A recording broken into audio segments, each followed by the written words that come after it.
From your point of view, when did Death Row start to go downhill?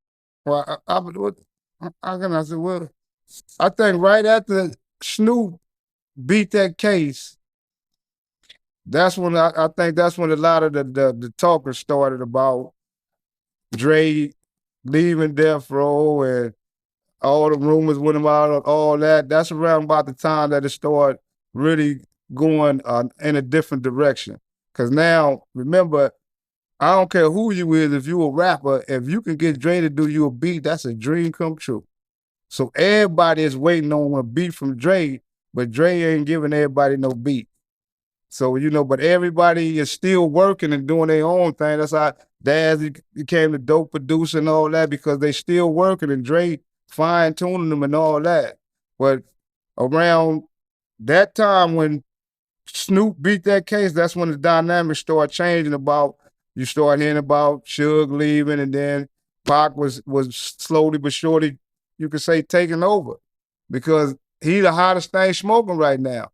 Snoop is cool, but he ain't got no new record. Tupac got all new shit coming right. It's hitting you all upside your head right now. So he the hottest thing smoking. So now the tension is getting a little heavy between Snoop and Tupac. And everybody on death row, because we all want. I was so crazy. I told Tupac, and he asked Snoop Suge to put our record out, because we everybody thinking like ain't nothing finna come out. Now we see ain't nothing finna come out unless it's prepared to come out, and that take a lot of money and preparation. And the only thing that's got all that in it right now is Tupac. So everything is focused on Tupac, and everybody's starting to feel some type of way because ain't no focus going nowhere else, which it should have been on him. But everybody, feeling some type of way. Everybody thinking, sure got all these people that's dope, and everybody thinking they up next. They want their record out. And everybody thinking Dre was going to be a part of it. But then when that started changing, then, he started trying to pick different projects, and it just started going, in a different direction, man. It wasn't the same Death Row. Yeah, I did an interview with Corrupt, and he was saying that, when Pac came to Death Row, a lot of Yeah. artists, albums got pushed back. Yeah, yeah. But that's normal. That's normal.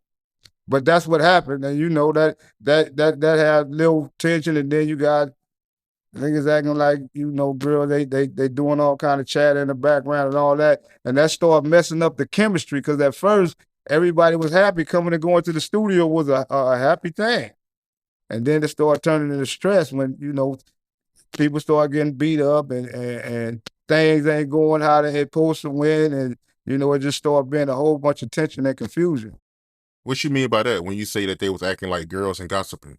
Well, people are mad. You mad at him because his record out, or you mad at Suge because he didn't do something. Like everybody's like bickering over their little, throwing their tantrums about whatever they mad about, which all of it still pertain to everybody want to come out, but ain't nobody got no data, know when they gonna ever come out, and is they gonna ever come out. So it's a lot of tension. And the only thing that's every time you turn around, they flood. That's all you hear is all the eyes on me, and it's a Tupac mania. It's beautiful because we had everything, but we still got the tension in the room because everybody want to be blowing up. So everybody liking it, but then again they ain't. And that was a lot on Tupac because he loved everybody, but he was on a mission. We didn't know, nobody didn't know what kind of mission that dude was on. That dude was on a serious mission, bro, and he wasn't playing. He didn't miss a beat. He wasn't playing. I don't know if he knew he only had that much time or not. Because remember, he only lived for like less than a year when he got out of jail. And all that work got done. It seemed like that was 10 years of work, man. That was less than a year. All this stuff you keep on hearing about now, that's all the work he did. This dude was relentless, man, when it come to working. Telling you. He had a plan, but, nobody didn't know the plan.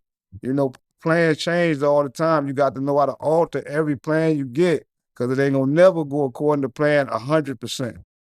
That's real talk, man. Do you think Snoop felt the type of way about Tupac and the success he was having? Yeah, of course. Of course, man. You the top man. You built Death Row. And now you got to get in line. Come on, man. How else you going to feel? Period. It ain't like, we was at, because Snoop had albums ready too. We was having listening parties and all that all the time.